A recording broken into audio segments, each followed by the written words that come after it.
Okay guys, welcome to tutorial number 7, and in this I want to look at stroke style and I want to look at line width. Okay, so I've just commented this bit of code. This starts a new path. I'll show you that again in a minute if you want to see it. Here we go, we're starting here, we have a line and a line. I want to give it a line width of 50, so thickness I want to give it 50, I want to give it a stroke style of red. Okay, now if I went in and if I was to run that, I would get this, you see, that 50-50. Now just to show you, I can change that again. We can go, well, we're not going to go for yellow there, we go for pink. Yellow wouldn't show up now, will it? Duh, he says to himself. Duh, no wouldn't. Let's go in here and we change it to pink. There you go, and we got a pink line, okay?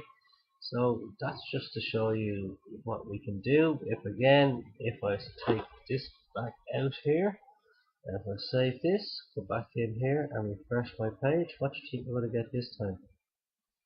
You see, we're going to get our new path, but we're still getting that stroked width and style because it is preceding our code here, you see. So because this is gone, this is just now giving these